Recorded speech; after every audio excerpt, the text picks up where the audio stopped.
Hello student, मैं एकता सिंह आप सभी का ज्ञान चैतन्य चैनल में बहुत-बहुत स्वागत करती हूँ। आज के इस वीडियो में हम विजयनगर प्रशासन के संबंध में यहाँ पर चीज़ें देखेंगे, क्योंकि हमारा जो है पॉलिटिकल कंप्लीट हो गया। तो शुरू करते हैं बिना किसी देरी के। बर्टन स्टीन अमेरिका के इतिहासकार थे। उनकी पुस्तकें हैं present state and society in medieval south India और दूसरा है Vijayanagar the new Cambridge history of India. इन पुस्तकों से विजयनगर के इतिहास की जानकारी मिलती है। हरिहर द्वितीय के चन्नराय पाटन अभिलेख एवं मितर अभिलेख से विजयनगर की संपूर्ण प्रशासनिक व्यवस्था की जानकारी मिलती है। कृष्ण देवराय के कोलार के अभिलेख से प्रांतपतियों के कार्यों की जानकारी मिलती है एवं कोणविद अभिलेख से राजस्व की जानकारी मिलती है। तो यहाँ पर विजयनगर के जो भी राजा हुए हैं, साम्राज्य उनके साम्राज्य के बारे में उनके ही द्वारा जो है, चाहे वो अभिलेख हो चाहे वो कोई लेख हो, तो उन सब से जो है हमें जानकारी मिलती है। जैसे हरिहर द्वितीय के चन्नराय पाटन अभिलेख और मितर अभिलेख जो है, उससे प्रशासन की जानकारी मिलती है। कृष्ण देवराय के कोलार अभिलेख से प्रांतपतियों के संबंध में जानकारी मिलती है। कोणविद अभिलेख से राजस्व की। आगे देखते हैं, इन सभी आदेशों पर कन्नड़ लिपि में श्री विरूपाक्ष अंकित रहता है। कृष्णदेवराय के अनुसार प्रजा कल्याण किए बिना राजा का जो है कल्याण नहीं हो सकता है। शासन प्रणाली जो है राजतंत्रात्मक थी। राजा को राय कहा जाता था और वह ईश्वर के समतुल्य माना जाता था।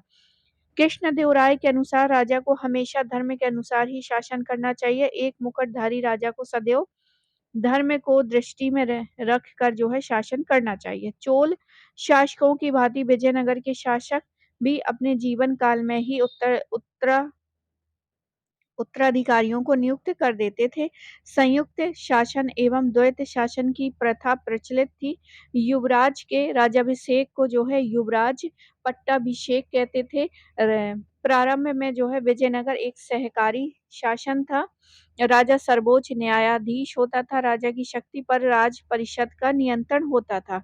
राज्य परिषद के अतिरिक्त 20 सदस्यों वाली मंत्री परिषद भी होती थी। उसका प्रमुख अधिकारी प्रधानी महाप्रधानी होता था तथा इसका अध्यक्ष जो है सभा नायक कहलाता था। मंत्री परिषद भी सभाएं बैंकट विलास मंडप नामक सभागार में आयोजित की जाती थी। मंत्री ब्राह्मण, क्षत्रिय व वैश्य वर्ग से होते थे। राजा व युवराज के बाद प्रधानी व महाप्रधान सबसे प्रमुख थे। यह पेशवा व प्रधानमंत्री के समान था। मंत्रियों को दंडनायक कहा जाता था। आगे देखते हैं, महानवमी के अवसर पर राजा की उपस्थिति अनिवार्य थी तथा महानवमी को ब्राह्मण के स्थान पर राजा ही पूजा अर्चना करता था। महानवमी विजयनगर का सबसे प्रसिद्ध राज्योत्सव था। विजयनगर शहर में सबसे ऊंचे स्थान पर पंच महानवमी डिब्बा कहलाता था। विजयनगर प्रशासन में मंदिरों की महत्वपूर्ण भूमिका थी। मंदिर कर संग्रह, विकास कार्य, सिंचाई जैसे कार्य करते थे। विजयनगर के राजा समयाचार्य की उपाधि धारण करते थे। विजयनगर में सामाजिक एवं धार्मिक विषयों पर निर्णय देने वाले समयाचार्य अथवा देशरी कहलाते थे। केंद्रीय सचिवालय इसके रायसम यानी कि सचिव, कर्णिकम यानी अकाउंटेंट, तो यहाँ से जो है क्वेश्चन पूछे गए हैं। रायसम और कर्णिकम अकाउंटेंट होते थे। राय सम जो है सचिव होते थे। जैसे अधिकारी होते थे सेन बोर यानी कि लिपिक तथा मानदेय यानी कि प्रधान गृह मंत्री जैसे भी अधिकारी होते थे।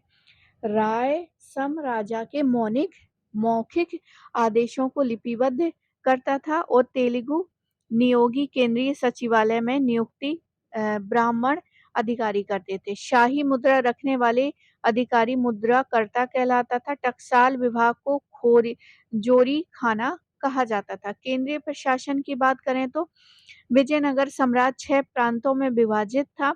प्रांतों को राज्य या मंडल या चावड़ी कहा जाता था। बारबोसा के अनुसार विजयनगर साम्राज्य में 200 प्रांत थे। 200 बारबोसा के अनुसार विजयनगर साम्राज्य में 200 प्रांत थे। प्रांत जो है राज्य, मंडल, कुछ विद्वान मंडल को सबसे बड़ी प्रशासनिक इकाई मानते थे। तो उनके राज्य में पूरा जो साम्राज्य था उसमें प्रांत, मंडल इसमें क्या था डिवाइड था। तमिल प्रदेश में कहीं-कहीं मंडल को ही राज्य कहा गया। कोट्टम या वलनाडु यानी कश्मीरी, नाडु यानी कि जिला, मेला ग्राम यानी कि 50 गाँवों का समूह, स्थल एवं सीमा 20 गाँवों के समूह, प्रशासन की सबसे छोटी इकाई उर या ग्राम थी।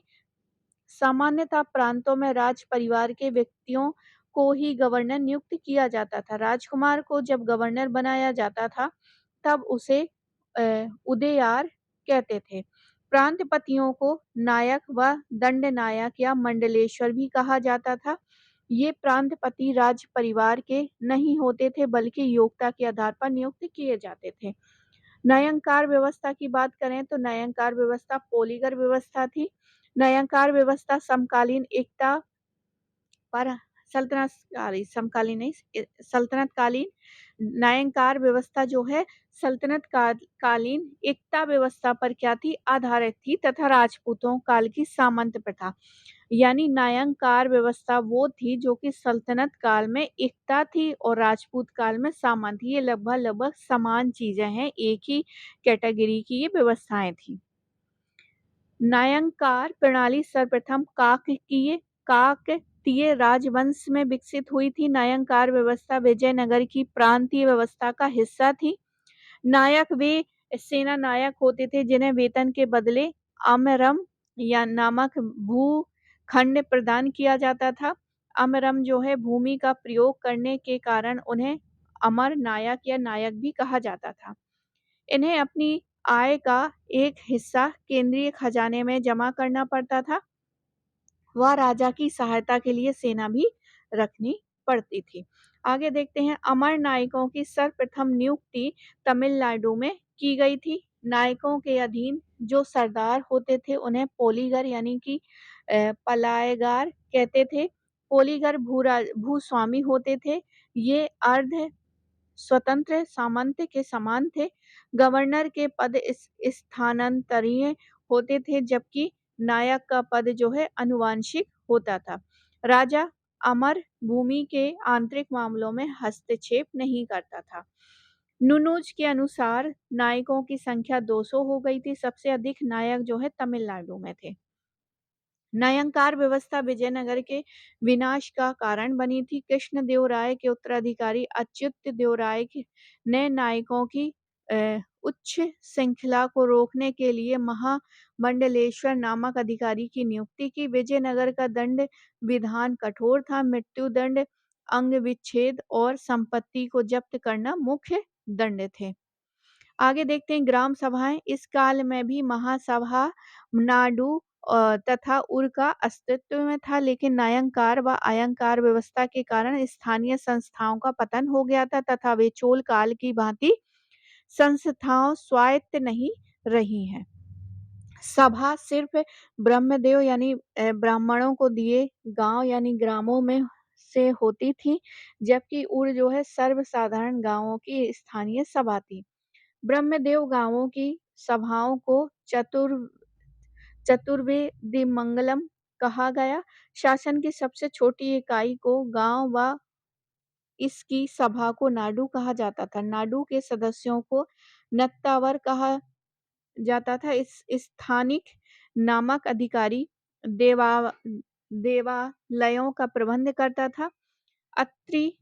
अंत्रिमार ग्राम प्रशासन में एक महत्वपूर्ण अधिकारी था जो स्थानीय सभाओं की पूर्ण स्वायत्ता पर नियंत्रण रखता था। मणियम ग्रामीण सेवक होता था। पुलिस के सिपाही व चौकीदार को तलैयार कहा जाता था। आगे देखते हैं आयगार व्यवस्था। तो विजयनगर काल में आयगार व्यवस्था ग्रामीण प्रशासन की महत्वपूर्ण विशेषता थी। आयगार व्यवस्था में चोल स्थानीय स्वशासन का स्थान ले लिया। इनके अंतर्गत प्रत्येक गांव में 12 शासकीय व्यक्तियों को नियुक्त किया जाता था जिन्हें आयगार कहा जाता था। इन आयगार अधिकारियों की नियुक्ति केंद्र सरकार करती थी, लेकिन ये आयगार पद जो है आनुवांशिक होते थे। आयगार अपने पदों को बेच सकते थे, उन्हें वेतन के बदले लगान और कर मुक्त भूमि प्रदान की जाती थी। बाहर आयगार अधिकारियों में प्रमुख थे, तो अधिकारी कर्णिकम वो ये अकाउंटेंट, गाँव का अकाउंटेंट, तालार, चौकीदार, गौड़, ग्राम प्रशासक, सेंते ओवा, ग्राम का लेखाधिकारी, अंतरीमार, ग्राम प्रशासन का एक अधिकारी, बेगरा, मजदूरों और उनके वेतन, बेरोजगारों व्यक्तियों की देखभाल और महानायकाचार नामक अधिकारी केंद्र द्वारा गांवों में नियुक्त किया जाता था। यह ग्रामीण प्रशासन की देखरेख करता था। आगे देखते हैं। अब राजस्व प्रशासन देखते हैं, तो केंद्रीय राजस्व विभाग को अथवन यानी 58वें कहा जाता था। कृषि प्रधान अर्थव्यवस्था होने के कारण लगान आय का प्रमुख साधन थी। लगान का निर्धारण भूमि की उत्पादकता, सिंचाई, भूमि की पैदावार और उनकी किस्म के आधार पर किया जाता था। नीलकंठ शास्त्री के अनुसार राज्य उपज का छठा भाग भूमि कर के रूप में वसूलता था। भूमि कर को शिष्ट कहा जाता था। शिष्ट राज्य की आय का प्रमुख स्रोत होता था। कृष्णदेवराय ने 1/3 से लेके 1/2 भाग जो है भूमि कर वसूला। ब्राह्मणों से 1/20 तथा मंदिरों से 1/30 भाग भूमि कर लिया था। सामान्यतः भू राजस्व की दर जो है 26% से 30% कर दी गई थी। 15वीं एवं 16वीं सदी के आरंभिक वर्षों में विजयनगर राज्य की अर्थव्यवस्था के सशक्त होने में कृषि विस्तार एवं निर्यात व्यापार का महत्वपूर्ण योगदान था। कर व्यवस्था बहुत व्यापक थी। लगान के अतिरिक्त मकानों, पशुओं, धोबी, नाई, भिखारियों, मंदिरों, वेश्याओं और मनोरंजन करने वालों पर भी कर लगाता था। कर निर्धारण हेतु पृथक से करों की सूची थी। कृष्णदेवराय के कोंडविडु अभिलेख में 59 वस्तुओं की कर सूची दी गई थी। विजयनगर साम्राज्य में जुलाहा वर्ग को मंदिर प्रशासन एवं स्थानीय कर वसूली में भागीदारी प्राप्त थी। सामाजिक करों में विवाह कर महत्वपूर्ण था। वह वर व कन्या दोनों पक्षों पर लगता था। विधवा विवाह को विवाह कर से मुक्त थी। कृष्णदेवराय ने विवाह कर को समाप्त कर दिया। सदाशिव राय 1542 से लेकर 70 ईस्वी में 16वीं शताब्दी के अंत में नाइयों को भी कर से मुक्त कर दिया, क्योंकि वह कनौज नामक काय की सेवा में अत्यंत प्रसन्न हुआ। आगे देखते हैं। कृष्णदेवराय ने भूमि के सही निर्धारण के लिए भूमि का सर्वेक्षण करवाया। इस हेतु जो है गंडराय एवं गंडकोल का प्रयोग किया गया। तो सर्वेक्षण के लिए गंडराय और गंडकोल का प्रयोग किया गया। अब यहाँ पर कुछ विभिन्न प्रकार की भूमियां थी, जैसे कि ब्रह्मदेव, ब्राह्मणों को दी गई करमुक्त। देव जो देवताओं मतलब मंदिरों के लिए दिए गई करमुक्त होती थी। मठापुर मठों के लिए। अमरम सैनिक व असैनिक अधिकारियों को विशेष सेवाओं के बदले दिए जाने वाला भू अनुदान।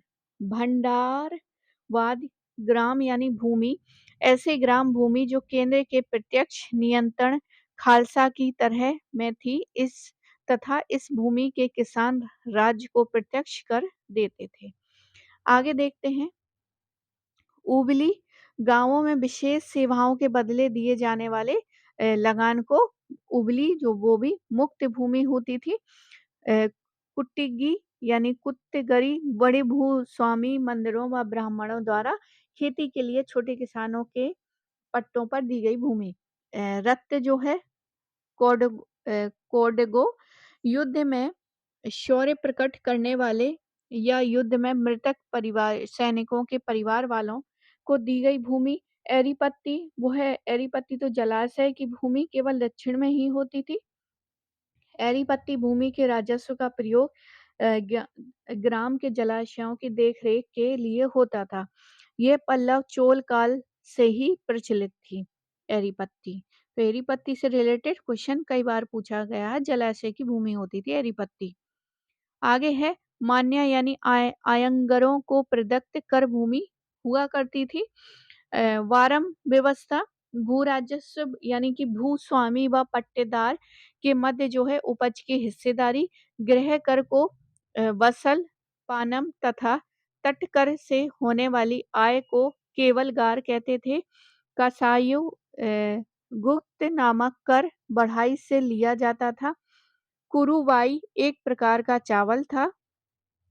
तो कुरुवाई एक प्रकार की चावल की किस्म होती थी। विजयनगर में सिंचाई के लिए जो है पृथक विभाग नहीं था। सिंचाई के लिए कोई पृथक विभाग नहीं था। सिंचाई की व्यवस्था जो है व्यक्तिगत प्रयासों से ही की जाती थी। सिंचाई के प्रयास करने वालों को राज्य कर मुक्त भूमि प्रदान करता था, साथ ही राजस्व का एक भाग भी प्रदान करता था।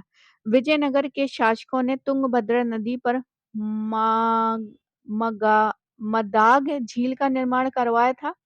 लावारिस संपत्ति का प्रयोग भी सिंचाई के साधनों की मरम्मत के लिए किया जाता था।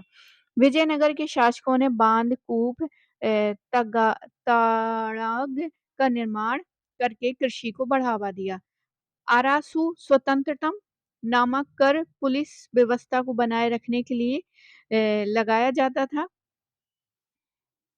पुलिस विभाग को कवलकार कहते थे और अब्दुल रज्जाक के अनुसार वेश्यालयों पर जो है पेन का कर लगता था। कौन सा कर लगता था? पेन का कर लगता था। विजयनगर में पुलिस का वेतन वेश्यालयों से होने वाली आय से दिया जाता था। वेश्यालयों से होने वाली आय को सोनम कहा जाता था। विजयनगर में वसूलने वाले विविध कर थे। कदमाई, मघमाई, कन्नी कनिकाई, कत्तनम, कणम, बणम, भोगम, वरी, पत्तनम, इराई और कित्तायम। भूमि मापक पट्टिकाओं या जरीबों के विभिन्न नाम थे, जैसे कि नदल, कुक्कल, राज, थे, दम्भकोल और गंड राय गंडकोल। आगे देखते हैं, मुद्रा की बात करते हैं तो विजयनगर का सबसे प्रसिद्ध सिक्का स्वर्ण व बरहा था। इसे पोन, हूण, परदाव, परदौस या पगोड़ा भी कहा गया है। यह पूरे विश्व में स्वीकार किया जाता था। इसका वजन जो है 52 ग्रेन होता था। सोने के छोटे सिक्कों को प्रताब तथा फड़म कहा जाता था। सोने के जो छोटे छोटे सिक्के थे उसको प्रताप या फड़म कहा जाता है। फड़म भी जो है पूछा गया है। चांदी के छोटे सिक्के तार कहलाते थे। धौर हरे भी चांदी का सिक्का होता था। जीतल तांबे का सिक्का था। सिक्कों पर कन्नड़ और नागरी लिपि में लेख लिखे जाते थे। स्वर्ण मुद्राओं पर तिरुपति यानी भगवान वेंकटेश्वर की मूर्ति का अंकन था। हरिहर प्रथम एवं बुक्का प्रथम के सिक्कों पर हनुमान एवं गरुड़ का अंकन हुआ करता था। विदेशी मुद्राओं में पुर्तगाली कुजेडो, फारसी दिनार तथा इटली के फ्लोरिन और डुकेट तटीय क्षेत्रों में प्रचलित थी। तो विदेशी मुद्राओं में कौन कौन सी थी? याद रखिएगा, कुजेडो ये बहुत इंपॉर्टेंट है। फारसी दिनार थी। फ्लोरिन जो और डुकेट ये तटीय मतलब जो भी समुद्र के किनारे किनारे हिस्से थे वहां ये क्या थी? प्रचलित थी। एक बार फिर से बता देती हूँ, पुर्तगाली कुजेडो, फारसी दिनार, इटली फ्लोरिन और डुकेट। जो पुर्तगाली मुद्रा थी कुजेडो पश्चिमी तटीय क्षेत्र में प्रचलित थी। पश्चिमी तट मतलब इस वाला। आगे देखते हैं, अब सेना वाला देख लेते हैं। तो सेना जो है सैन्य विभाग को कंदाचार कहा जाता था। कंदाचार कहा जाता था। सेनापति को दंडनायक कहते थे। सैनिक छावनियों को कडगम कहा जाता था। जो ब्राह्मण सैन्य अधिकारी दुर्गों की देखभाल करते थे उन्हें दुर्ग दानिक कहा जाता था। सेना का मुख्य अंग जो है अश्व सेना था। तोप खाने का प्रयोग भी होने लगा था और घोड़े की आपूर्ति पुर्तगालियों द्वारा किया जाता था। और मुस्लिम सैनिकों की भी नियुक्ति की जाने लगी थी। तो कुल मिलाकर यहाँ पर जो विदेशियों का था, चाहे वो पुर्तगाली हो और चाहे वो फ़ारसी हो, इनका प्रभाव यहाँ पर हमें देखने को मिलता है विजयनगर में। मुस्लिम सैनिकों की भी नियुक्ति की जाती थी और नौसेना का अस्तित्व था। प्रांतों में कवलीकार नामक विशेष पुलिस अधिकारी भी होते थे। विजयनगर शासकों के जहाज जो है मालदीव में बनते थे। तो याद रखिए विजयनगर के जहाज कहाँ बनते थे? मालदीव में। अब सामाजिक व्यवस्था देखते हैं तो विजयनगर शासन व वर्णाश्रम व्यवस्था को कायम रखना अपना कर्तव्य समझते थे। ब्राह्मणों को समाज में सर्वोच्च स्थान प्राप्त था। उन्हें मृत्युदंड नहीं दिया जा सकता था। सेना व प्रशासन में ऊँचे पद प्राप्त थे। ब्राह्मणों को दुर्ग दानिक यानी किले का अधिकारी नियुक्त किया जाता था। चेट्टी वर्ग व्यापार करता था, वे अच्छे लिपिक थे। बारबोसा लिखता था कि वे धनाढ़ और सम्मानित हैं और बहुत साफ जीवन व्यतीत करते हैं। तो चेट्टी वर्ग जो है व्यापार करता था और ये लिपिक होते थे। चेट्टी वर्ग जो है लिपिक और बारबोसा इनके बारे में बताता है कि ये साफ जीवन व्यतीत करते थे। आगे देखते हैं वीर पंचाल जो है दस्तकार वर्ग होता था। वीर पंचाल दस्तकार केलोलार जो है जुलाहा वर्ग होता था। तेलुगु नियोगी जो है राजकीय सचिवालय में नियुक्त ब्राह्मण होता था। कुदी यानी कृषक मजदूर, कंबलतर जो है चपरासी और डोम्बर जो है बाजीगर कालाबाज। उत्तर भारत में दक्षिण में आकर बसे लोगों को बड़वा बड़वा कहते थे। बड़वा किनको कहते थे? उत्तर भारत से जो लोग आए और दक्षिण में बस गए उसको बड़वा कहा जाता था। बड़वा भी काफ़ी इम्पोर्टेंट है। विजयनगर समाज में दास प्रथा भी प्रचलित थी। निकोले कॉन्टी ने लिखा कि विजयनगर में भारी संख्या में दास थे। मनुष्यों के क्रय विक्रय को बेसवा कहा जाता था। दक्षिण की आबादी निश्चित करने के लिए मोरलैंड ने विजयनगर की सैनिक संख्या को आधार बनाया। विजयनगर साम्राज्य में बढ़ई, स्वर्णकार और लोहार का सामाजिक स्तर ऊंचा था। बढ़ईगिरी सोने, तांबे, लोहे और पीतल का काम करने वाले दस्तकारों के संयुक्त वर्ग को कम्मलर कहा जाता था। विजयनगर साम्राज्य में जुलाहों की सामाजिक स्थिति सबसे अच्छी थी। स्थल गौडिक विजयनगर साम्राज्य का बहुत सम्मानित अधिकारी होता था। साम्राज्य की प्रशासनिक सेवा करने वाले व्यक्तियों को गांवों में स्थल गौडिक नियुक्त किया जाता था। स्त्रियों की स्थिति देखते हैं। विजयनगर साम्राज्य में स्त्रियों की दशा सम्मानजनक थी। स्त्रियों को विभिन्न राजकीय पदों पर नियुक्त किया जाता था। कुछ स्त्रियां न्यायाधीश भी होती थी। समाज एवं साहित्य में स्त्रियों ने ऊंचा स्थान प्राप्त किया था। विभिन्न शस्त्रों के प्रयोग का उन्हें प्रशिक्षण दिया जाता था। स्त्रियां संगीत व नृत्य के अलावा ज्योतिष, शाही अंगरक्षक, योद्धा, सुरक्षाकर्मी, लेखाधिकारी, महल की रक्षिकाओं आदि का कार्य करती थीं। वे युद्ध भूमि में भी जाती थी। नुनुज भी यह लिखता है कि सामंतों व उच्च वर्गों को छोड़कर बाकी समाज में एक पत्नी प्रथा प्रचलित थी। निकोले कोंटी लिखता है कि विजयनगर के राजा के 12,000 रानियां थी और उसमें 40,000 उनके साथ हर जगह रहती थी।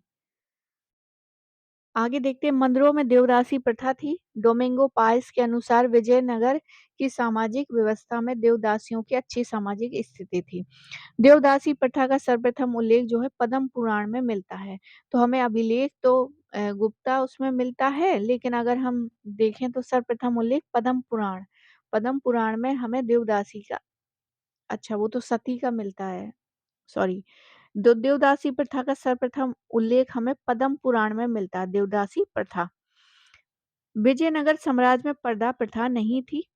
विजयनगर साम्राज्य में वेश्याओं, गणिकाओं का महत्वपूर्ण स्थान था और वे जो है नाच गान में पारंगत हुआ करती थी। वे समाज में समान की दृष्टि से देखी जाती थी। सार्वजनिक उत्सवों में गणिकाएं अनिवार्य रूप से भाग लेती थी। गढ़ीकाओं को प्रशासन में महत्वपूर्ण पदों पर नियुक्त नहीं किया जाता था। विजयनगर साम्राज्य में दहेज की कुरीति इतनी बढ़ गई थी कि ब्राह्मण समुदाय ने मिलकर दहेज को अवैधानिक घोषित कर दिया था। तो विजयनगर में एक बहुत बुराई थी कि दहेज की कुप्रथा बढ़ गई थी। 1424 और 25 में अभिलेख में दहेज को अवैधानिक घोषित किया गया था। सती प्रथा की बात कर लेते हैं। 1354 में एक अभिलेख में मालगोड़ा नामक महिला के सती होने का उल्लेख मिलता है। सर्वप्रथम निकोले कोंटी ने सती प्रथा का उल्लेख किया है। निकोले कोंटी सती प्रथा। बारबोजा, नुनूज, सीजर फेडरिक, प्रियत्रो देला वाले आदि विदेशी यात्रियों ने भी सती प्रथा का उल्लेख जो है सती प्रथा का आंखों देखा वर्णन किया है। तो इतने लोगों ने आंखों देखा हाल देखा है। तो देखिए उस समय कितना सती प्रथा जबरदस्त था। बारबोसा के अनुसार सती होने वाली महिला को मादक द्रव्यों का सेवन कराया जाता था। बारबोसा के अनुसार लिंगायतों, चेट्टियों, ब्राह्मणों में सती प्रथा प्रचलित नहीं थी। किन-किन में लिंगायतों, चेट्टी, चेट्टी मतलब व्यापारी और ब्राह्मणों में सती प्रथा नहीं होती थी।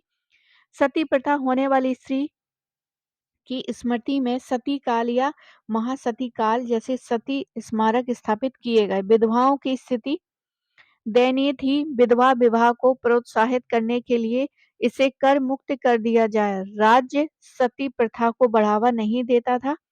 युद्ध में वीरता दिखाने वाले पुरुष गणपेद्र नामक कड़ा पैर में धारण करते थे। व्यापार विजयनगर का व्यापार मलाया, बर्मा, चीन, अरब, ईरान, अफ्रीका, अबिसिनिया तथा पुर्तगाल से होता था। कपड़ा, चावल, चीनी, शोरा, मसाले, इत्र, लोहा आदि विदेशों को भेजे जाते थे। काली मिर्च का काफी निर्यात होता था। घोड़े, मोती, तांबा, कोयला, पारा, रेशम आदि विदेशों से मंगवाए जाते थे। इसमें घोड़े सबसे ज्यादा आयात होते थे। पुर्तगालियों को घोड़ों के आयात पर एक अधिकार होता था। उन्नतशील कृषि एवं निर्यात व्यापार के कारण विजयनगर की अर्थव्यवस्था काफी मजबूत थी।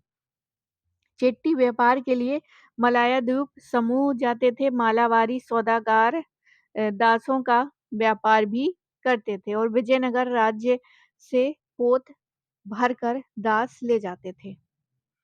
आगे देखते हैं, काफी बड़ा है ये।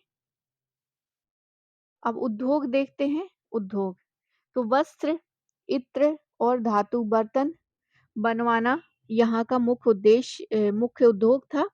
खनन कार्य भी बहुत होता था और तंजौर धातु जड़ाई कला के लिए प्रसिद्ध था। मालाबार तट पर कालीकट में जहाजों का निर्माण होता था। कालीकट विजयनगर का पश्चिमी तट पर सबसे प्रमुख बंदरगाह भी था। अरब राजदूत अब्दुल रज्जाक के अनुसार साम्राज्य में 300 बंदरगाह थे। शिक्षा एवं मनोरंजन की बात करें तो मंदिर, मठ व अग्रहार विद्या के केंद्र थे।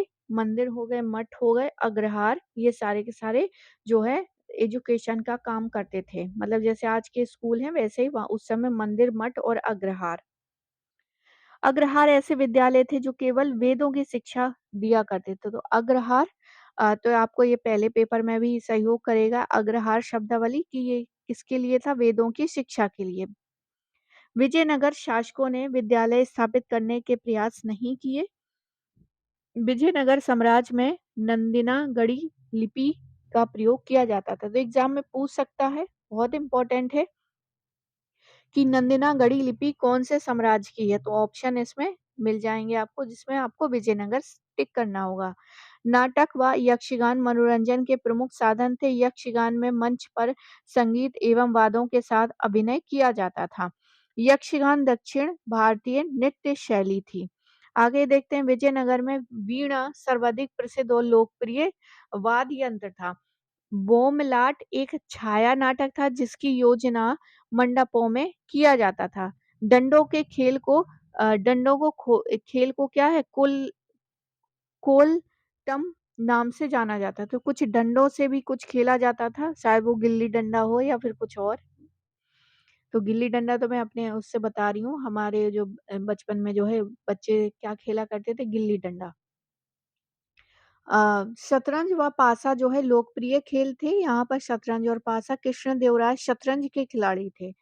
शतरंज विजयनगर का राष्ट्रीय खेल था तथा इसमें योग्यता प्राप्त करने वाले राज्य की ओर से पारितोषिक मिलता था। तो ये राष्ट्रीय खेल कहाँ शतरंज कौन से साम्राज्य का राष्ट्रीय खेल था? तो याद रखिए विजयनगर का था। बहुत ज़्यादा इम्पोर्टेंट है। स्थापत्य की बात करें तो विजयनगर में मंदिर स्थापत्य को प्रोविदा शैली थी। प्रोविदा शैली याद रखिए विजयनगर की थी। प्रोविदा शैली किसकी थी? विजयनगर मंदिरों की थी। ये वेसर शैली का ही रूप था। गोपुरम बड़े हो गए थे तथा राया गोपुरम कहा जाता था। गोपुरम मंदिरों के प्रमुख अंग बन गए थे। अमान मंडप यानी देवता की पत्नी के लिए पृथक मंदिर, हजारा स्तंभों का मंडप व कल्याण मंडप प्रोविदा शैली की विशेषता थी। अलंकृत स्तंभ व छतें तथा स्तंभों के नीचे करंड सज्जा विजयनगर के मंदिर स्थापत्य की विशेषता है। स्तंभों के ऊपर दरियाई घोड़ों की मूर्तियां स्थापित थी। कल्याण मंडप में देवता एवं उनकी पत्नी के विवाह उत्सव आडंबर पूर्वक मनाए जाते थे। कृष्णदेवराय द्वारा बनवाए गए हम्पी के हजारा मंदिर व विठ्ठल स्वामी मंदिर इस शैली के उदाहरण थे। आगे देखते हैं विजयनगर शासक शैव देवता विरूपाक्ष के नाम पर जो है शासन करते थे। कृष्णदेवराय वैष्णव थे। विजयनगर में कांस्य मूर्तियां तिरुपति मंदिर से प्राप्त होती थी। लिपाक्षी मंदिर में नंदी की सबसे बड़ी एकाश में मूर्ति है, मतलब एक ही पत्थर की है। इस मंदिर में विजयनगर कालीन चित्रकला के साक्ष्य भी मिलते हैं। इसी कारण विजयनगर की चित्रकला को लिपाक्षी कला भी कहते हैं। विजयनगर के में स्थित कमल महल हिंदू स्थापत्य का निर्देशन है और जिस पर जो है इस्लामी प्रभाव दिखाई देता है। साहित्य की बात करें तो सायण ने वेदों पर या हिमाद्री ने धर्मशास्त्रों पर टीका लिखी थी। सायण ने सुधा निधि की रचना की थी। कृष्णदेव राय ने तेलुगु को संस्कृत के प्रभाव से मुक्त कर दिया, जिसके कारण तेलुगु भाषा की स्वतंत्र रचना प्रबंध का निर्माण हो सका। पांडुरंग महात्म्य और भट्टाचार्य चरित्र लेखक तेनालीराम कृष्ण देवराय के दरबार में थे। तो इन्होंने पांडुरंग महात्म्य और भट्टाचार्य रचित इन्होंने लेखन किया था तेनालीरामा ने। विजयनगर की भाषा तेलुगु थी। माधव विद्यारण ने पराशर स्मृति पर जो है काल निर्णय नामक टीका लिखी थी, जो 1335 से लेकर 1360 ईस्वी के बीच जो है लिखी गई।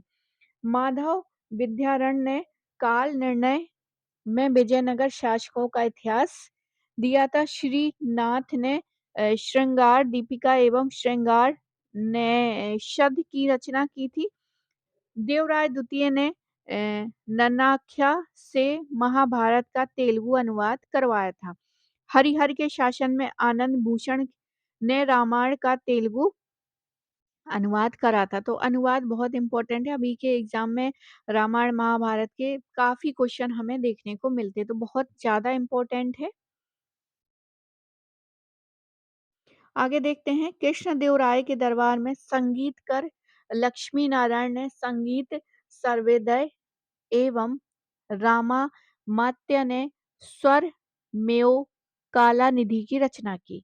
अल्लाह सानी पिदन्ना की रचना मनुकारिता या स्वरोचित संभव सर्वोचित मानचित्र हरि कथा सर नस्मु मनुकारिता स्वरोचित संभव की कहानी मांडलिक पुराण से ली गई है। कुमार कंपन की पत्नी गंगा देवी ने अपने पति द्वारा मधुरा विजय का अपने ग्रंथ मधुरा विजयम में उल्लेख किया है।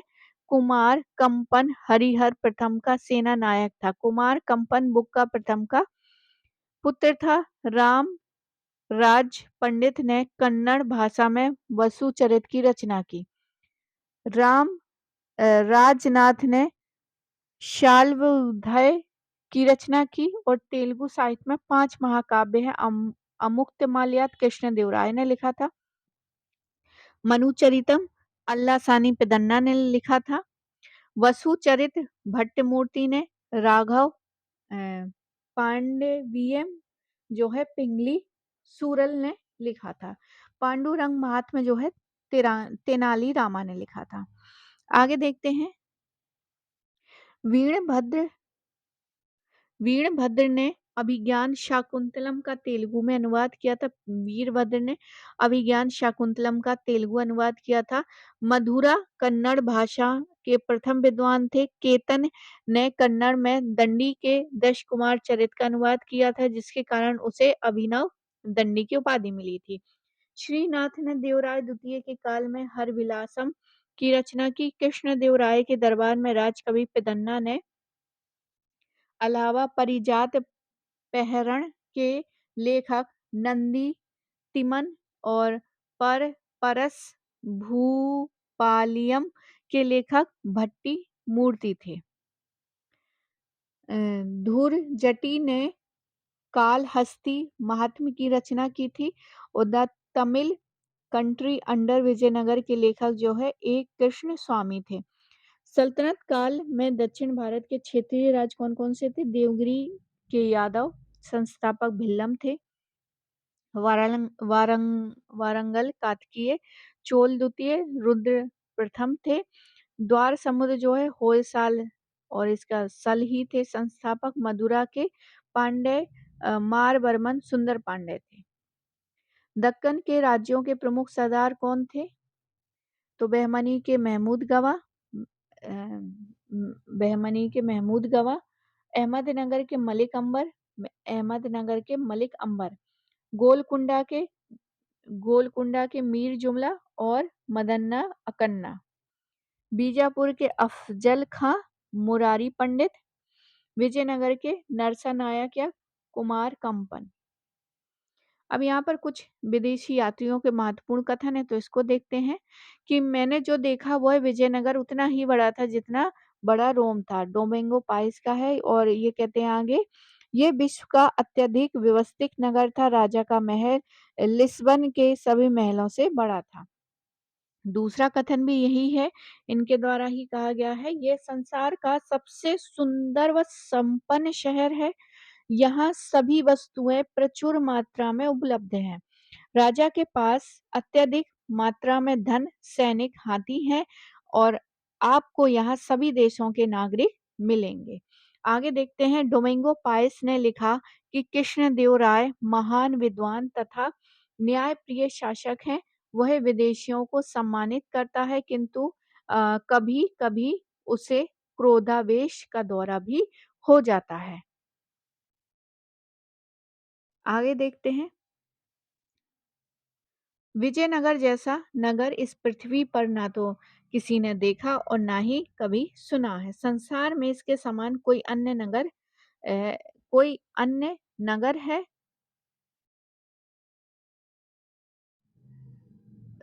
शहर सुरक्षा के लिए एक के अंदर एक 7 दीवार से घिरा हुआ है और ये घेरा जो है 165.75 किलोमीटर से मतलब मील जो है 64 मील है। अब्दुल रज्जाक ऐसा कहता है। अब्दुल रज्जाक के ही हैं सारे कथन। विजयनगर राज्य में 300 बंदरगाह हैं। देश में अधिकांश अच्छी कृषि जोत एवं भूमि बहुत उपजाऊ है। सैनिकों की संख्या लगभग 11 लाख थी। ये भी अब्दुल रज्जाक ने कहा है। देश इतना अच्छा बसा हुआ है कि संक्षेप में उनका चित्र प्रस्तुत करना कठिन है। राजा के कोष गृह में उतने गड्ढे खुदे हुए हैं जिसमें पिघला हुआ सोना भर दिया गया था। उसकी ठोस शिलाएं बन गई थी। देश के सभी उच्च व निम्न जातियों के निवासियों यहाँ तक कि बाजार के कारीगर भी जवाहरात व आभूषण पहनते हैं। तो ये अब्दुल रज्जाक का ही कथन है। आगे देखते हैं। नगर बहुत विस्तृत है, ये बारबोसा कहता है, वह बहुत घना बसा हुआ सघन है तथा भारतीय हीरो, पेंगू की लाल मणि, चीन और अलेक्जेंड्रिया की रेशम और सिंदूर, कपूर, कस्तूरी तथा मालाबार की चंदन और काली मिर्च के व्यापार का मुख्य केंद्र स्थान था। ये बारबोसा का कथन है। राजा ने इतनी स्वतंत्रता दे रखी है कि कोई भी व्यक्ति इच्छानुसार विचरण कर सकता है तथा अपने धर्म के अनुसार जीवन बिता सकता है। इस उसे ना कोई कष्ट देगा और ना पूछेगा कि तुम ईसाई हो, यहूदी हो या मुस्लिम हो या हिंदू हो। तो ये बारबोसा का कथन है। निकोले कॉन्टी कहता है कि नगर का घेरा 60 मील का था। इसमें प्रायः 90,000 व्यक्ति शस्त्र धारण करने के योग थे। निकोले कॉन्टी। तो अब यहाँ पर देख लेते हैं किसके समय कौन आया था, क्योंकि यहाँ से एक क्वेश्चन पूछा जाता है, अक्सर पूछा जाता है। तो इस सारणी को आप कहीं लिख कर, जहाँ आप ज़्यादा समय व्यतीत करते हैं वहाँ आप चिपका सकते हैं। इब्न बतूता मोरक्को का था और 14वीं शताब्दी में हरिहर प्रथम के समय में आया था। निकोले कॉन्टी देवराय प्रथम के समय में आया था अ, और इटली का था। अब्दुल रज़्ज़ाक जो है फ़ारस का था, देवराय द्वितीय के समय अब्दुल रज़्ज़ाक। एथेनीसियन निकितन जो है रूस का था और महमूद तृतीय बहमनी के समय में आया था। डुआर्ट बारबोसा पुर्तगाल था, कृष्ण देवराय के समय में आया था। बार्थेमा इटली का था, वीर नरसिंह के समय में आया था। बार्थेमा नरसिंह इटली का था। डोमिंगो पाइस पुर्तगाली था, बारबोसा भी पुर्तगाली था और ये कृष्णदेवराय के समय में आया था डोमिंगो पाइस। नुनूस जो है Achyuta Devaraya. Frederick Caesar Frederick जो है इटली का था और सदाशिव के समय में आया था। तो बहुत ज्यादा इंपॉर्टेंट है। आगे देखते हैं, वेनिस के सीजर फेडरिक ने तालिकोटा युद्ध के तुरंत बाद ही विजयनगर की यात्रा की थी। तो फेडरिक सीजर ने क्या थी यात्रा की थी, राक्षरी तरंग राक्षसी तरंगणी का युद्ध या फिर तालिकोटा के युद्ध के तुरंत बाद। तो ये भी काफी इंपॉर्टेंट है। विजयनगर की यात्रा की थी, उसके अनुसार विजयनगर 24 मील के घेरे में बना हुआ था। तो आज के लिए बस इतना ही। अगला जो है मुगलों का स्टार्ट हो जाएगा। तो आई होप आपको ये वीडियो पसंद आया होगा। पसंद आया तो प्लीज लाइक करें, शेयर करें, सब्सक्राइब करें। मिलते हैं हम अगले वीडियो में। पूरा वीडियो देखने के लिए आपका बहुत बहुत धन्यवाद।